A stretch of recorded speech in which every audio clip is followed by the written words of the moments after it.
আজ হচ্ছে শুক্রবার, আর আজ শুক্রবারে আমি কি কি রান্না করি চলো তোমাদেরকে দেখাই।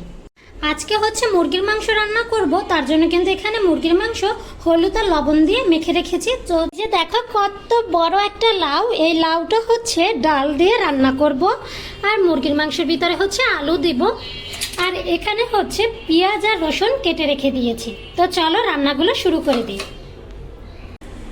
তো চুলায় একটা কড়াই বসিয়ে দিয়েছি, এখন হচ্ছে দিয়ে দেব তেল।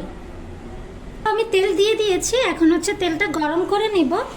আর তোমরা একটু আমার পাশে থেকো আর ভিডিওটা শেষ পর্যন্ত দেখো, আশা করি ভালো লাগবে। দেখো তেলের ভিতরে একটু হচ্ছে লবণ দিয়ে দেব, তাহলে আর মাংসটা লেগে থাকবে না। তেলটা কিন্তু ভালোভাবে হচ্ছে গরম করে নিবে।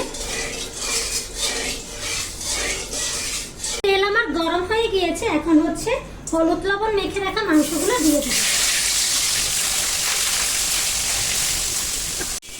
চামড়াগুলো হচ্ছে ভেজে নিব, তেলটা সব মাংসের গায়ে লাগে, তাহলে লেগে পড়বে না। এদিকে হচ্ছে আলুতে আমি লবণ আর হলুদ মেখে দিয়ে দেব। হলুদ, লবণ,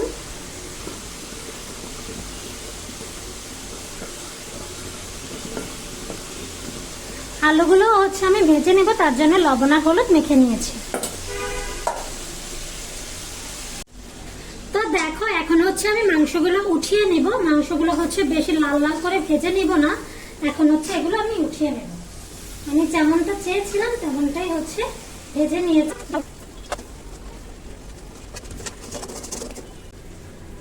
তো দেখো এখানে আমি মাংসটা উঠিয়ে নিয়েছি, এখন হচ্ছে লবণ হলুদ মাখা আলুগুলো দিয়ে দেব। আলুগুলো হচ্ছে ভেজে নিব।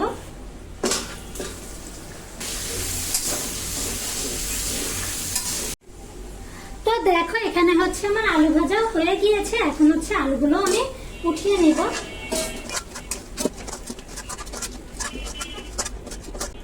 তো দেখো আলুগুলো হচ্ছে আমি উঠিয়ে নিলাম। এখন হচ্ছে এই কড়াইয়ের ভিতরে হচ্ছে আমি দিয়ে দিব রসুন কুচি, পেঁয়াজ কুচি,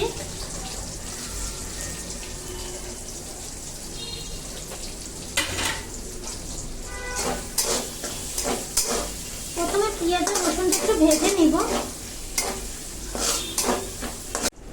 দিয়ে দিব লবণ। পেঁয়াজ আর রসুনটা একটু ভেজে নিয়ে এখন হচ্ছে দিয়ে দিব মরিচ বাটা,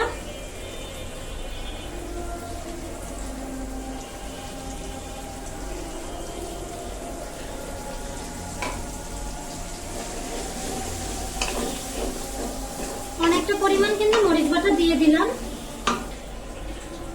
1 চামচ আদা বাটা। বাটা মশলাটা হচ্ছে ভেজে নিয়ে এখন হচ্ছে দিয়ে দেব পানি।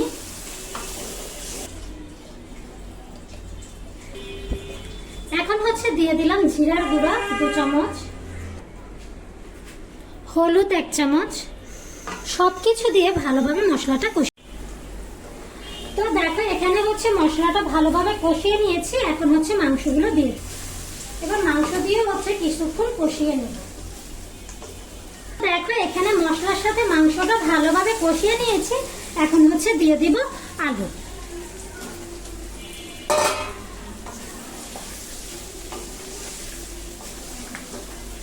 দুই এক মিনিট আলু দিয়ে হচ্ছে একটু কষিয়ে নিব।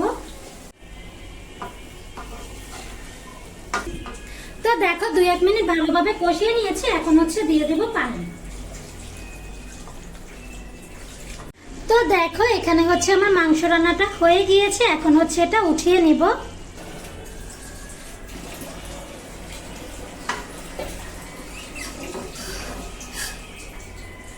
তো দেখো কি সুন্দর কালার আসছে, এখন হচ্ছে ঢাকনা দিয়ে দিব।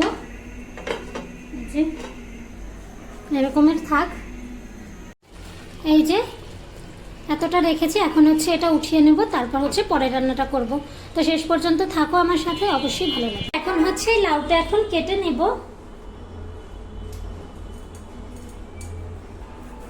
লাউ হচ্ছে সবসময় এভাবেই কাটতে হয়, এর একটা কারণ আছে, কোনো এক সময় হয়তো বলবো।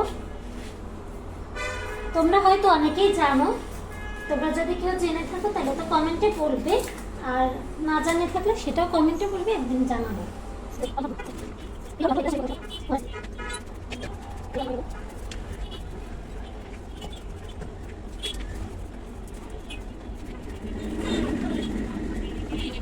এখানে আমার লাউ কাটা হয়ে গিয়েছে, এতটুকু নিব আর এতখানি আছে। এটা লাউ আর ডাল রান্না করার জন্য চুলায় কিন্তু একটা কড়াই বসিয়ে দিয়েছি। এখন হচ্ছে দিয়ে দেব তেল, দিয়ে দেব পেঁয়াজ কুচি,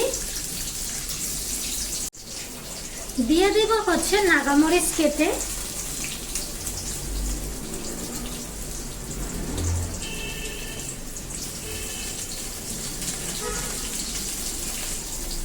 এবার হচ্ছে পেঁয়াজটা ভেজে নেব।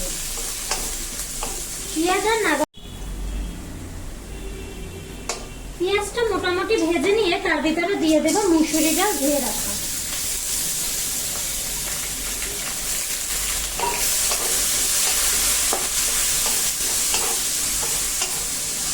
হচ্ছে তেল আর পেঁয়াজের সাথে ভালোভাবে ভেজে নিয়েছি। এখন হচ্ছে দিয়ে দিব পানি, দিয়ে দেব হচ্ছে হলুদ, লবণ। এবার হচ্ছে একটু কষিয়ে নিব। তো ডালের সাথে মশলাটা ভালোভাবে কষিয়ে নিয়েছি। এখন হচ্ছে দিয়ে দেব পানি,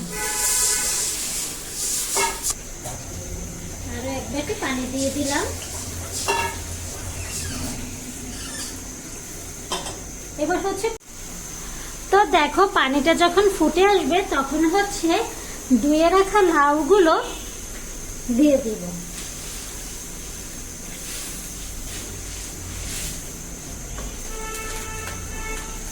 এবার হচ্ছে ঢাকনাটা দিয়ে দিব। এভাবে একটু আঁচটা কমিয়ে দিব। তো চলো এখন হচ্ছে ঢাকনাটা উঠিয়ে নিই। দেখো লাউ ডাল সবকিছুই ভালো ভালো সিদ্ধ হয়ে গেছে। এখন হচ্ছে এভাবে ঢাকনা দিয়ে 2-3 মিনিট রেখে দিই। তো দেখো এখানে হচ্ছে আমার লাউ ডাল রান্নাটাও হয়ে গিয়েছে। আজকে হচ্ছে এই 2টা রান্নাই ছিল। কেমন লাগলো এই ভিডিওগুলো? তোমাদের যদি আমার এই রান্নাবান্না ভিডিওগুলো ভালো লাগে তাহলে কিন্তু লাইক কমেন্ট করে আমার পাশে থাকতে পারো। তো আজকে হচ্ছে এই লাউ আর মুরগির রান্নাটাও তো তোমরা দেখতে পারলা। এটাই ছিল আজকের আমার রান্না। তো কেমন লাগলো ভিডিওটা অবশ্যই কমেন্ট করে জানিয়ে যেও। তো আজকের ভিডিও এই পর্যন্ত। সবাই ভালো থাকো, সুস্থ থাকো। আল্লাহ হাফেজ।